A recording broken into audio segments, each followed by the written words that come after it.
छत्तीसगढ़ में इन दिनों इतिहास को लेकर सियासत अब शुरू हो चुकी है।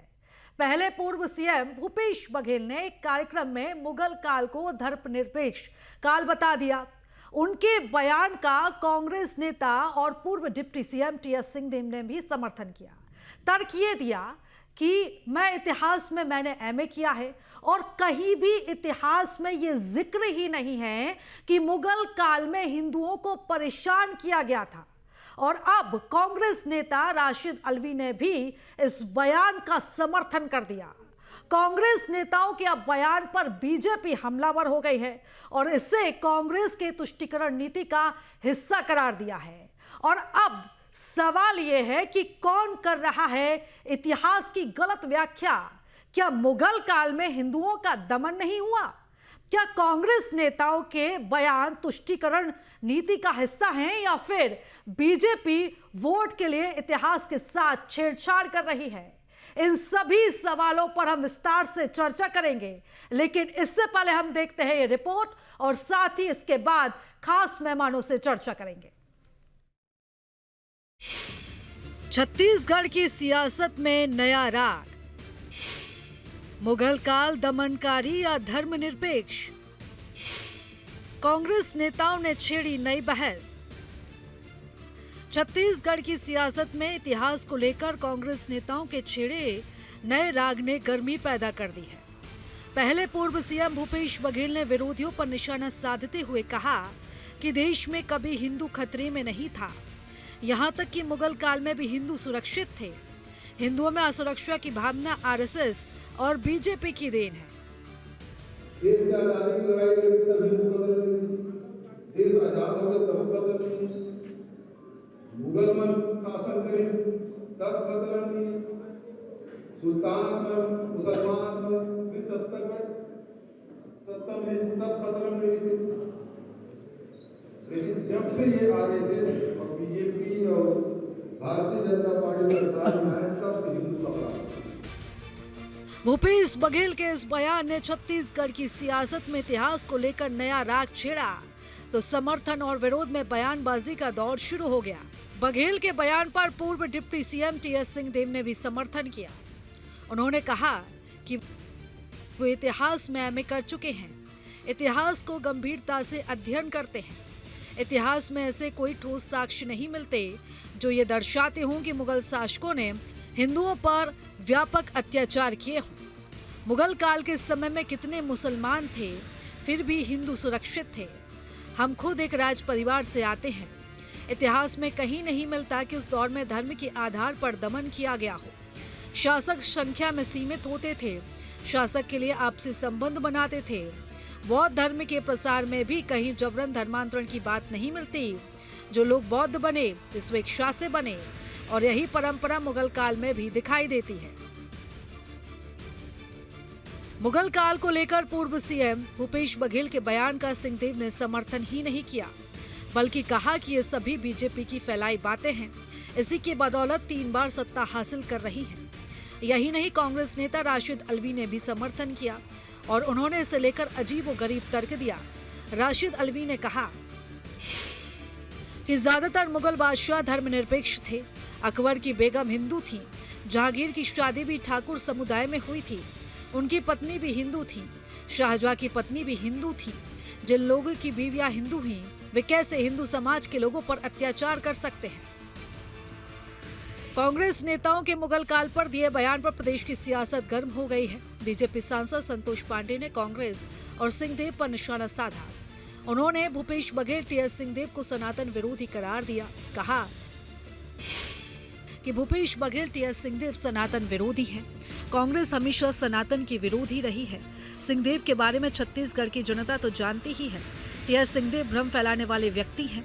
कोरोना काल में भी इन्होंने कोविशील्ड और कोवैक्सीन पर सवाल उठाए थे। इनकी पार्टी ने कहा था कि इसको लगाने से नामर्द हो जाएंगे।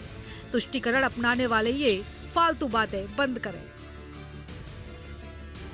पूर्व सीएम भूपेश बघेल के बयान ने जहां छत्तीसगढ़ की सियासत में गर्मी ला दी है, वहीं कई सवाल खड़े हो रहे हैं कि कौन वोट के लिए इतिहास से छेड़छाड़ कर रहा है, बीजेपी या कांग्रेस? न्यूज़ 8। और चलिए अब इस रिपोर्ट के बाद चर्चा को आगे बढ़ाते हैं। खास मेहमानों का पैनल हमारे साथ जुड़ा हुआ है। पहले हम मेहमानों का परिचय आपसे करवा देते हैं। हमारे साथ जुड़े हैं डॉक्टर राजेश श्री गुरु जी, जो कि इतिहासकार हैं। इसी के साथ ही डॉक्टर शताब्दी पांडे जी हैं, जो कि प्रवक्ता हैं बीजेपी से, बीजेपी का पक्ष रखेंगी। साथ ही अंशुल मिश्रा जी हैं, जो कि कांग्रेस के नेता हैं, कांग्रेस की तरफ से अपना पक्ष रखेंगे। और चलिए अब इस पूरी चर्चा को हम आगे बढ़ाते हैं। शुरुआत हम कांग्रेस से ही करते हैं। अंशुल जी, आपने ये रिपोर्ट देखी होगी और आपके तमाम नेताओं के बयान भी सुने होंगे, और जिस तरीके से अब एक के बाद एक इन तमाम नेताओं के बयान सामने आ रहे हैं, इससे तो अब साफ है कि आपने पूरे मुगलों को क्लीन चिट दे दी है। जो क्रूर शासक रहे हैं, चाहे औरंगजेब की बात करें, बाबर की बात करें, मोहम्मद गौरी की बात करें, ये सब तो पाक साफ है। यानी कि आपने अलग इतिहास पढ़ा है और हमने अलग इतिहास पढ़ा है। नेताओं के बयान सुने, बीजेपी के नेताओं के भी बयान सुने। उन्होंने तो ये सिद्ध कर दिया कि कांग्रेस जो है वो सनातनी विरोधी भी। इन सब अमले को देखते हुए दो लाइनें याद आ रही हैं मोहतरमा, कि मत पूछ कि क्या हाल है मेरा तेरे आगे, बस देख कि क्या रंग है मेरा तेरे आगे। पिछले 15 वर्षों से जो अघोषित आपातकाल लगा है, उसके सामने कहीं ना कहीं अंशुल जी, इस बयान पर आपकी प्रतिक्रिया देना चाहेंगे जो आपके नेता दे रहे हैं? मैं उस पर ही जवाब दे रहा हूं। आप धैर्यपूर्वक आपके कौतूहल को शांत कर रहा हूं।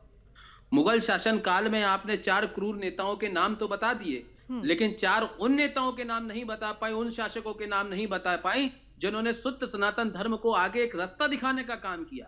इस हिंदुस्तान में लोगों को सबसे यह पता है कि सोमनाथ मंदिर किसने तोड़ा था। मैं आपके माध्यम से बीजेपी के प्रवक्ता और संपूर्ण अमले से यह पूछना चाहता हूं कि सोमनाथ मंदिर बनाया किसने था, कौन से शासन काल में बना था, 1 मन सोना सोमनाथ मंदिर में किसने चढ़ाया था? इस प्रश्न का तो जवाब दे दीजिए, ताकि आपको दूध का दूध और पानी का पानी हो जाए। आपने जो इतिहास पढ़ा है और मैंने जो इतिहास पढ़ा है, कमोवेश साथ में एक सा पढ़ा है, लेकिन जो व्हाट्सएप यूनिवर्सिटी द्वारा जो नया इतिहास आजकल अंशुल जी, राम मंदिर किसने गिराया था? मैं आपसे आपका प्रश्न फिर से कहें। राम मंदिर किसने तोड़ा था? मैंने आपसे प्रश्न कहा कि लोगों को सबको यह पता है कि सोमनाथ मंदिर किसने तोड़ा था, लेकिन ये किसी को नहीं पता है कि सोमनाथ मंदिर किसके शासन काल में बनाया था। लेकिन अंशुल जी, प्रश्न करने की जिम्मेदारी हमारी है। मैंने जो सवाल आपसे किया, आपने उसका जवाब नहीं दिया। पूछिए, आप जवाब देने बैठा हूं, प्रश्न करिए। मैंने ये जो बयान सुना इस रिपोर्ट के जरिए, जो आपके नेताओं का कहना है कि किसी भी तरह से हिंदुओं पर कोई अत्याचार नहीं हुआ, हमने भी इतिहास पढ़ा है, तो इस पर हम आपका बयान, इस बयान पर हम आपकी प्रतिक्रिया चाहते हैं। इस बयान की प्रतिक्रिया के लिए आपको थोड़ा सा इतिहास में जाने की आवश्यकता है, और तो आप इतिहास बता दीजिए। आप अंशुल जी, आप इतिहास बता दीजिए ना। मैं उसी को जवाब तो दे रहा हूं, आप सुनिए तो। आपको बयान के लिए इतिहास में जाने की आवश्यकता है, और अकबर के आप विषय से भटकने का प्रयास कर रहे हैं। आप थोड़ा सा धैर्य रखेंगी तो शायद मेरी बात आप तक पहुंच पाएगी। मैं ये कह रहा हूं कि इतिहास को जानने के लिए आपको इतिहास में जाने की आवश्यकता है, इस बयान को जानने के लिए, और अकबर के उस शासन काल को याद करने की आवश्यकता है, जिसमें हिंदुस्तान जो है एक स्वर्णिम अक्षरों में उसमें इतिहास लिखा गया था, जिसमें हिंदू, मुस्लिम, सिख, ईसाई, बौद्ध धर्म आपस में थे, भाई भाई एक साथ चलते थे, और जो जजिया कानून लगा हुआ था उसको नस्त नाबूद करने का काम जो हुआ था, वह इतिहास के स्वर्णिम अक्षरों को अब जब जानेगी तो अकबर ने उसको खत्म किया था। और मुगल शासन काल के सबसे अंतिम राजा जो हुए, उन्होंने अंशुल जी, हमारे साथ और भी मेहमान जुड़े हुए हैं, उनकी बात सुनना भी जरूरी है। आप बस एक लाइन में इतना सा जवाब दे दीजिए। तमाम जो मुगल शासक थे, चाहे मोहम्मद गौरी की बात करें, बाबर की बात करें, इसी के साथ ही औरंगजेब की बात करें, ये दानवीर थे या दमनकारी थे? बस इतना सा आप जवाब दे दीजिए हमें। मुगल शासन काल जो था मोहतरमा, वो 2-4 दानवीर थे या दमनकारी थे? अंशुल जी, दानवीर थे या दमनकारी थे? अरे सुनिए, बस इतना आंसर। सुने तो पहले, सुने तो। मुगल शासन काल को 2 शब्दों में बयान नहीं किया जा सकता। मुगल शासन काल 2-4 सालों का नहीं था। सबसे बड़े दानवीर थे और सबसे बड़े दमनकारी भी मुगल शासन काल में हुआ करते थे। मैं वही तो आपसे कह रहा हूँ, जिस पहलू को आप देखना चाहेंगे उस पहलू को आप देख सकते हैं। ये सुंदर इतिहास, ठीक है, मैं रुक करती हूँ। हमारे साथ डॉक्टर राजेश श्री जी भी जुड़े हुए हैं। आपने इस तरीके का ये बयान सुना है यहाँ पर, और ये पूरी रिपोर्ट भी आपने देखी होगी। आप इतिहास को किस तरीके से देखते हैं?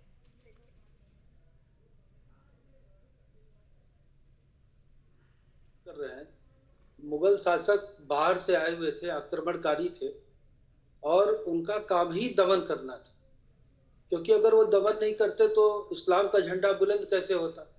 तो दमन करने के लिए उन्होंने 4 पद्धति का इस्तेमाल किया। एक तो मंदिर तोड़े, दूसरा जजिया कर लगाया, तीसरा जबरन धर्मांतरण कराया और चौथा जबरन वैवाहिक संबंध स्थापित किए। इसके लिए उनकी नीति थी और इस नीति को समझना पड़ेगा। जब बाबर आक्रमण किया था तो बाबर ने आक्रमण के साथ ही जब वो पहला युद्ध लड़ा जो 1526 में 21 अप्रैल 1526 को इब्राहिम लोदी के साथ, तो उसने जिहाद का नारा नहीं दिया क्योंकि इब्राहिम लोदी भी मुसलमान था। दूसरा युद्ध जब खानवा का युद्ध हुआ राणा संग्राम सिंह के साथ, तो उसने जिहाद का नारा दिया। जिहाद का मतलब ही होता है काफिरों का साथ युद्ध, और काफिरों का मतलब होता है हर स्टेट में काफिर अलग है। अगर वो अरब में लड़ते तो काफिर यहूदी हैं, अगर वो इंग्लैंड में लड़ेंगे तो काफिर अंग्रेज हैं, अगर वो हिंदुस्तान में लड़ेंगे तो काफिर हिंदू हैं। तो हिंदुओं के साथ युद्ध हुआ यानी राणा संग्राम सिंह के साथ, तो उसने जिहाद का नारा दिया। मंदिर तोड़े, जो भगवान श्री राम का मंदिर था उसने मीर बाकी ने तोड़ा, संभल का मंदिर तोड़ा, उस पर मस्जिद बनवाया। उसका बेटा हुमायूं ने भी वही काम किया। जहांगीर ने तो हद कर दी। 1606 में गुरु अर्जुन देव को जहांगीर ने इसलिए मार दिया कि जहांगीर के बेटे खुसरो को उसने आशीर्वाद दिया था उन्होंने, और खुसरो को भी अंधा कर दिया। राजा विक्रमजीत बघेल ने उनका साथ दिया था जहांगीर का, तो बहुत सारे ऐसे लोग थे जो उनके साथ थे और दिया। कांगड़ा के अभियान में उसने जिहाद का नारा दिया, गाय कटवाया। वहां कांगड़ा के मंदिर में उसने एक मंदिर तोड़ा, वहां पर गाय कटवा के डलवा दिया ताकि वो अपवित्र हो सके। अजमेर के बड़ा मंदिर की मूर्तियों को तालाब में फेंकवा दिया। ये जहांगीर का काम है, जो बहुत ज्यादा प्रेम करता था, जिसके बारे में कहा जाता है कि नूरजहां उसकी प्रेमिका थी। उसके बारे में शाहजहां जिसको कहा जाता है, जो इन लोगों ने एक सेट किया नैरेटिव कि उसका गोल्डन पीरियड हुआ करता था, उनकी भी बात सुन लीजिए। शाहजहां ने 1633 में नवनिर्मित हिंदू मंदिरों को गिराने का आदेश दे दिया और नए मंदिर के निर्माण पे रोक लगा दिया। इसीलिए बनारस, इलाहाबाद, गुजरात और कश्मीर में अनेक हिंदू मंदिर तोड़ दिए गए। ये शाहजहां की काल की बात बता रहा हूँ। कश्मीर में हिंदू और मुसलमानों के बीच वैवाहिक संबंधों पे उसने रोक लगा दिया। राजेश जी, मैं यहाँ पर आपको रोकना चाहूंगी। अंशुल जी कुछ कहना चाह रहे हैं, कुछ ऐड करना चाहते हैं। अंशुल जी क्या कहेंगे, पहले करिए इतिहास पढ़ के बताइए। जी, जवाब सुन लेते हैं। मैं राजेश जी लौटती हूँ। राजेश जी मैं बिल्कुल राजेश जी मैं फैक्ट पे बात करता हूँ, आप ही की जुबान को आगे बढ़ाता हूँ। आपने अभी बता दिया, मैं एक चीज मैं उसमें भी ऐड कर देना चाहता हूँ। मैं भी थोड़ा सा विद्यार्थी हूँ। जब राणा सांगा की मृत्यु हो गई थी तब सिंहासन पर उनकी पत्नी को बिठाला गया था। उनका नाम था करुणा जी, आपको पता होगा इस बारे में। और जब करुणा जी को बिठाला गया था और बहादुर शाह जफर ने करुणा जी के ऊपर हमला किया था, तो हुमायूं के लिए उनने राखी भेजी थी। तात्कालिक रूप से हुमायूं उपस्थित नहीं हो पाया था और उनकी पत्नी करुणा जी थी, उनका देहांत हो गया था। उसके बाद जब हुमायूं हिंदुस्तान आता है और हुमायूं उदय सिंह जो उनका बेटा हुआ करता था, उसको राजसिंहासन पर बिठाला था और यह कहा था कि मैं तुम्हारा मामा। ये कैसी बात कर रहे हैं? और आपने दूसरा प्रश्न उठाया। आपने दूसरा प्रश्न उठाया, मैं आपके बीच में नहीं बोला हूँ, मैं आपको धैर्यपूर्वक सुना हूँ।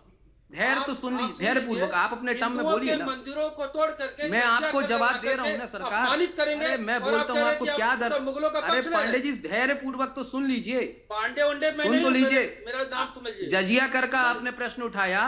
बेशक मुगल शासन काल में संपूर्ण हिंदुस्तान के ऊपर जजिया कर लगा था, संपूर्ण हिंदुस्तान में जजिया कर लगा था। लेकिन अकबर ने उस जजिया कर को समाप्त करने की घोषणा करी थी उसी इलाहाबाद के किले से, जिस इलाहाबाद का जिक्र आप कर रहे हैं।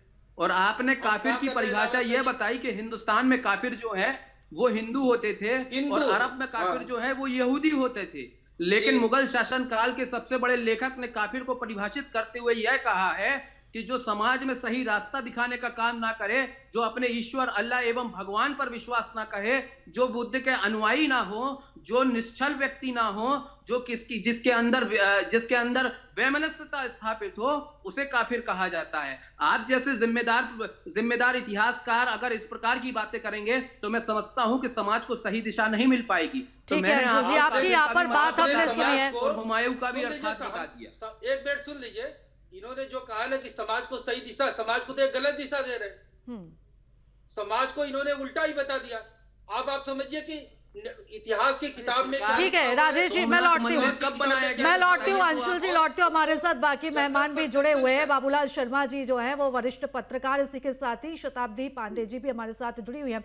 शताब्दी जी, आपने जिस तरीके से इन तमाम नेताओं के बयान सुने हैं, यहाँ पर एक इतिहास को लेकर नई चर्चा छिड़ चुकी है। यहाँ पर अगर हम कांग्रेस के नेताओं की बात करें और हमारे जो प्रवक्ता भाई कह रहे हैं, इस तरीके से आपने उनका बयान भी सुना है, यानी कि यहाँ पर पाक साफ भी करार कर दिया गया है। शताब्दी जी, तो चलिए एक बार हम संपर्क करने की कोशिश करते हैं। शताब्दी जी से हमारा संपर्क शायद टूट गया है। बाबूलाल शर्मा जी वरिष्ठ पत्रकार हमारे साथ जुड़े हुए हैं। बाबूलाल जी, इन पूरे बयानों को और इसे राजनीति से जोड़कर आप किस तरीके से देखते हैं, क्योंकि अब इस पूरे मसले पर सियासत जमकर हो रही है। कांग्रेस का अपना अलग पक्ष है, तो वही बीजेपी भी अब तुष्टीकरण का आरोप लगा रही है। देखिए, राजेश सिंह ने और अंशुल ने अपने अपने तरीके से इतिहास का वर्णन किया, अपने हिसाब से, भारतीय जनता पार्टी के हिसाब से और कांग्रेस अपने हिसाब से। जो इतिहास का बयान है वो अपने ढंग से आंकड़ों के हिसाब से उनका सही हो सकता है, लेकिन जो ये नेताओं ने जो बयान दिया है उसके मायने क्या है वो समझना है जी। देखिए, वो कहने का प्रयास कर रहे हैं नेतागण कि हिंदू कभी खतरे में नहीं रहा, लेकिन 2014 के बाद जो है वो खतरे में आ गया। ये पॉलिटिकल रूप से बोलना चाहते हैं और उनके शब्दों की भाषा कुछ भी हो, लेकिन मूल बात राजनीतिक रूप से यही उभर के आ रही है कि हिंदू कभी खतरे में रहा नहीं है, लेकिन 2014 के बाद खतरे में आने लगा सार्वजनिक रूप से। ये जो राजनीतिक हमले हैं, जो राजनीतिक प्रयास हैं, उनके बारे में नेताओं ने अपने बयान दिए हैं कि कभी ऐसी स्थितियां नहीं रही हैं। और जो उन्होंने कहा है कि पत्नियां, इनकी मुगलों की पत्नियां जो है वो हिंदू रही है, तो वो हिंदुओं के खिलाफ क्यों बोलेंगे। तो वो अकबर के बारे में उन्होंने कहा है कि अकबर की पत्नी जोधाबाई थी, जो हिंदू परिवार से शादी की थी, उनके रिश्तेदार हिंदू थे अकबर के, और वो बड़े उदार थे हिंदुओं के प्रति। जजिया कर को उन्होंने जिस तरीके से समाप्त किया था वो हिंदुओं के प्रति ही उनकी समर्पण भावना थी। तो उस कारण से वो नेता लोगों ने, टीएस बाबा ने और भूपेश बघेल ने जो अपने बयान दिए हैं, मुझे जो समझ में आया है। और जहां तक सवाल है कि आक्रांता तो थे मुगल शासक, इसमें कोई शक नहीं, लेकिन सब नहीं थे। हर एक मुगल जो है वो आक्रांता थे ऐसा नहीं था। अकबर के बारे में ऐसा नहीं कहा जा सकता है। बाकी जो आप लोगों ने, जो इतिहासकार ने जो डिटेल दिया है उसमें कुछ सच्चाई है। और निश्चित रूप से जो है सोमनाथ का मंदिर हो, चाहे और भी मैंने भी बहुत सी जगहों पे देखा है, तोड़ के पत्थर को उल्टा कर दिया है मांडवगढ़ में, बहुत सारी चीजें देखी हमने। तो वो आक्रांता तो थे, लेकिन हिंदुओं के प्रति नफरत का भाव था, ये औरंगजेब के समय में देखने में आया था। मुझे जहां तक समझ में आता है कि औरंगजेब के समय में हिंदुओं के प्रति नफरत के भाव सामने आए थे। बाबूलाल शर्मा जी, मैं आपसे ये भी समझना चाहती हूँ कि इस पूरे मसले पर अब सियासत हो रही है, लेकिन सियासत के बीच में इस तरीके से मुगलों को लेकर आना, इतिहास को बीच में लेकर आना, वो भी इस समय पर, क्या इसके मायने निकाले जाए? मैं पूछता हूँ, इसका अर्थ क्या है? इस बहस का अर्थ क्या है? मुगलों के बारे में, हिंदुओं को खतरे के बारे में आखिर जनहित की कौन सी भावना इसके अंदर में आती है? इसका निष्कर्ष जो है डिबेट का जो निकलेगा, तो वो कौन से जनहित में जाएगा, आप मुझे बताइए। किसका जनहित होने वाला है इसमें? किसी भी प्रकार की जनहित की बातें डिबेट में हो, कोई गरीबों के पेट की भूख की बात हो, महंगाई की बात हो, बेकारी की बात हो, तो कुछ उसका निष्कर्ष निकले। इन डिबेट में जो जिसका डिबेट करने हम बैठे हैं, मुगलों के आक्रांता होने का, ये पुरानी बातों इतिहासों के उखाड़ने का, तो इससे जनहित में होना जाना क्या है? बिल्कुल, लेकिन बाबूलाल जी, चर्चा इसलिए भी जरूरी है क्योंकि किसी छोट भैया नेता ने तो ये बयान नहीं दिया, ऐसे लोगों ने बयान दिया है जो संवैधानिक पदों पर रहे हैं, जो जनप्रतिनिधि रहे हैं, और वो जो कुछ भी कहते हैं उसका सीधा असर जनता पर जाता है, आम मानस पर उसका असर पड़ता है। और इसी वजह से आज हम ये चर्चा कर रहे हैं, क्योंकि हमारे बच्चे भी जो हैं वो इतिहास पढ़ते हैं, स्कूलों में जाते हैं। चलिए आप बता दीजिए, उनके कहने का अर्थ क्या निकला? जो मैंने समझा मैंने तो बता दिया आपको। ये राजनीतिक बयानबाजी है। इसका जनहित से कोई लेना देना नहीं है। जनता इसको किसी भी रूप में नहीं लेगी। वो एक बयान के रूप में लेगी कि एक ने भाजपा के पक्ष में बयान दिया, एक ने कांग्रेस के पक्ष में बयान दिया। इसी तरीके से जनता लेती है। दूसरा तरीका उनके पास सोचने का नहीं है। और वो अपने पेट की भूख के बारे में सुनना चाहती है, लेकिन उसके बारे में कोई सुनाता नहीं। ठीक है बाबूलाल जी, मैं लौटती हूँ। अंशुल जी कुछ कहना चाह रहे हैं। मैं एक लाइन कोट करता हूं, इतिहासकार महोदय को अवश्य पता होगा कि ए औरंगजेब शासक, तुम उस परिवार से आते हो जिसने हिंदू मुस्लिम सिख ईसाई की तहजीब को आगे बढ़ाने का काम किया है। तुमने ये जो जजिया कर लगाया है ये तुम्हारे शान मोहम्मद के खिलाफ है। तुम अपने आप को आईने में झांको और यह देखो कि तुम्हारे परिवार के हुक्मरानों ने आज हिंदुस्तान के लिए अपना सर्वोच्च समर्पण किया है। ये किसने किससे कहा था? इतिहासकार महोदय और बीजेपी के प्रवक्ता जरा बताकर दिखा दें। छत्रपति शिवाजी महाराज जी ने औरंगजेब से इस बात को कहा था। और छत्रपति शिवाजी महाराज जी के चाचा जी का क्या नाम था? इतिहासकार महोदय बता दें।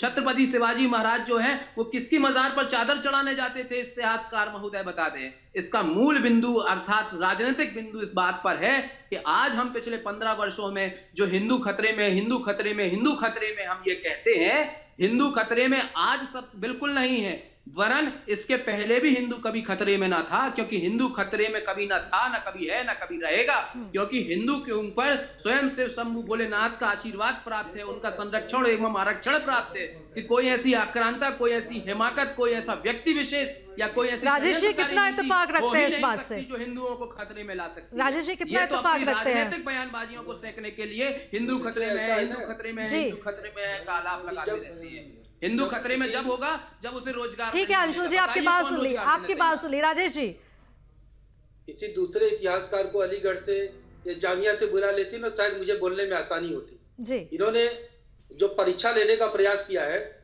जब इनको पता ही नहीं है कि जब इन्होंने कहा ना कि वो जजिया कर लगा दिया, जजिया कर खत्म कर दिया उसने, फिर उसने कहा जिहाद का नारा दिया, काफिर कौन है, ये जो परिभाषित कर रहे थे। तो ये जरा बता दे कि राणा संग्राम सिंह के साथ युद्ध में उसने जिहाद का नारा क्यों दिया? काशी विश्वनाथ का मंदिर औरंगजेब ने क्यों तोड़ा? मथुरा का मंदिर औरंगजेब ने क्यों तोड़ा? संभाजी को ब्रुटलिटी के साथ, क्रूरता के साथ क्यों कत्ल किया गया? ये बता दो। ये शुरू से लेके मोहम्मद बिन कासिम से लेकर के आज तक, पहले तो मुगल को परिभाषित नहीं कर पा रहे। मुगल तो भारत के मुसलमान नहीं, और न भारत के मुसलमान मुगलों को अपना पूर्वज मानते हैं। अलाउद्दीन खिलजी 1296 में गद्दी पर बैठा 21 अक्टूबर को, उसने क्या कहा था? उसने कहा था कि जब मंगोल भारत की धरती पर आ जाएंगे, धन धर्म धरती नहीं बचेगी। और 2 बार उसने मंगोलों के आक्रमण को विफल किया। ये मंगोल वही है जिसने 1258 ईस्वी में मुसलमानों के अंतिम खलीफा अबू मुस्लिम बिल्ला की क्रूरता से हत्या कर दी थी। इसीलिए सऊदी अरब से लेकर के तमाम तुर्की देशों में मुगलों का नाम रखने पर प्रतिबंध है, चाहे वो बाबर हो, चाहे वो तैमूर हो, चाहे वो चंगेज खां हो। और बहुत 1258 के बाद ये मुगल इस्लाम में आए, और जब आए तो यहाँ पर भी उन्होंने कत्लेआम मचा दिया। औरंगजेब का कत्लेआम, बाबर का कत्लेआम, जहांगीर का कत्लेआम, शाहजहां का कत्लेआम, ये कत्लेआम हिंदू देखकर किया जाता था। आज आप बाहर से आ गए, मंगोल कितने आए थे, मुगल कितने आए थे? आज मुगलों के हिमायती जो ये बने हुए हैं, तो ये पहले मुगलों का हिस्ट्री नहीं जानते। बस बता दिए कि उन्होंने कहा, उन्होंने, अरे आपने इतिहास में क्या पढ़ा है? आपने पढ़ा है कि काशी विश्वनाथ मंदिर तोड़ा गया? आपने पढ़ा मथुरा का मंदिर तोड़ा गया? आप हृदय को छलनी करते हैं, और आप ऊपर से बदे क्या इन्होंने इतना डोनेट किया था, इतना दान किया था? सारे मुगल शासकों ने नीति बनाई थी। और जो अभी पत्रकार जो बैठे हुए थे बाबूलाल जी, मैं उनको क्यों ध्यान आकर्षित कराना चाहता हूं, जो अकबर के बारे में इन्होंने कहा था। अकबर की राजपूत नीति थी, और राजपूत नीति 3 तरह की थी। उन्होंने कहा या तो राजपूत शासक हमारे अधीन हो जाए, या तो राजपूत शासक हमसे युद्ध करने के लिए तैयार हो, या अपनी बेटी से शादी कर दे। कौन राजपूत शासक ऐसा था जो आसानी से शादी करने के लिए तैयार था? मजबूरी थी इनकी। तमाम जमींदार जो हिंदू जमींदार थे, इस्लाम में धर्मांतरित करा दिए गए। इसका पूरा बाकायदा फरमान है, औरंगजेब ने फरमान दिया है। तो जब फरमान आप पढ़ लेंगे, सारी चीजों को देखेंगे, आप देखिए कि 1670 में मथुरा के मंदिर को तोड़ा। गुरु अंशुल जी आपके पास तथ्य है क्या? गुरु तेग बिल्कुल मेरे बहादुर ने पास क्या किया तथ्य था है, कि उसकी बिल्कुल हत्या करा बहुत दी? गलत बात बोला, सबसे बड़ा झूठ बोला गया है इस टीवी डिबेट। तथ्यात्मक जवाब बात तो बोला करिएगा। गया है, बहुत बहुत सच बोल रहे मुझे हैं। अगर आप मौका देंगी तो इसका जवाब मैं दूंगा। अंशुल जी जवाब दीजिएगा, तथ्यात्मक जवाब दीजिएगा। तथ्यात्मक जवाब मैं यह दे रहा हूं कि इन्होंने अकबर की नीति को परिभाषित किया तो ये भूल गए कि जो राजपूत अरे यार, का बदायूं को राजपूताना पढ़े है ना, उसको हम 19 कर- करने का हम काम कह रहे नहीं कि हम किया। थोड़ी लिखे ध्यान पूर्वक अकबर की सुनिए नीति सर, को। ये गलत हम नहीं लिखे अकबर आपकी की गलत, नीति को। मैं आपको ध्यान से बदायूं सुना को हूं। पढ़िए, मुंतखब आदरणीय तवारीख पढ़िए, ध्यान पूर्वक बदायूं सुन तो की लीजिए, किताब को। तथ्य अरे तो सुन आप- लीजिए सर। आप अनावश्यक बात इजाज़ करेंगे, करें, हम कैसे प्रवक्ता सुनेंगे नहीं आपकी है बात? सरकार, तथ्य सुन लीजिए, एक मुगलों सेकंड के का समय प्रवक्ता दीजिए। मत बनिए। आदरणीय सुन तो भाजपा लीजिए, प्रवक्ता, भाजपा प्रवक्ता, कांग्रेस आदरणीय के सुन प्रवक्ता तो हो गया लीजिए। अरे इतिहासकार आप महोदय बात सुन करें। तो लीजिए हम मेरी करें बात। किताब का। राजेश जी बात पूरी करने दीजिएगा। राजेश जी इनसे कहिए सोर्स को कोट अरे करें। महाराज सुन तो लीजिए। राजेश जी महाराज, बोलने एक दीजिएगा। मिनट तो सुन लीजिए, बदायूं को सुन लीजिए भैया, लिखा है। आपका कौतूहल शांत कर रहा हूं आदरणीय। मैंने या कांग्रेस ने आप- बिल्कुल यह नहीं आप कह कहा रहे हैं कि कि मैं मुगल कौन- अच्छा था आप कि किताब- कौन अच्छा था, लेकिन अभी आपने अकबर की नीति को जब आप गिनाया मुगलों के बारे और में नहीं आपने जान रहे यह तो कहा आप कि मुसलमान को अगर कोई मुगल बता दे रहे हैं। राजपूताना अपनी बेटी का बहन का विवाह अगर अकबर के शासन काल में किसी मुगल से कर देता है तो वो संरक्षित रहेगा। इसका मतलब आपने यह सिद्ध कर दिया कि जो हिंदुस्तान का राजपूताना था वह अकबर के सामने 19 पड़ता था। अरे अकबर के सामने 19 नहीं पड़ता था, अकबर के समानांतर काम करता था। सरकार, आप किस प्रकार की बात कर रहे हैं? राजपूत की बहु बेटियां जब छाती चौड़ी कर कर अकबर के राज्य में जाती थी और सर उठा कर लेकर आती थी। आप किस प्रकार की बात कर रहे हैं? आप किस प्रकार की बात कर रहे हैं कि आप ये कह रहे हैं कि अकबर ने राजपूत को नीचे ठीक है, दिखाने का अंशुल काम जी। किया है? सहयोग लिया था। ठीक है अंशुल जी, आपकी बात झूठ हमने यहाँ पर सुनी, जब लेकिन आदमी यहाँ पढ़ के पर नहीं जिस आता है, तरीके तो से हम ये ऐसी तमाम बयानबाजी देख रहे हैं उसके बाद झूठ बोल सवाल रहे अब हैं। यही है कि इतिहास को जिस तरीके से प्रस्तुत किया गया है सियासत के लिए, राजनीति के लिए, ये कितना सही है कितना गलत है।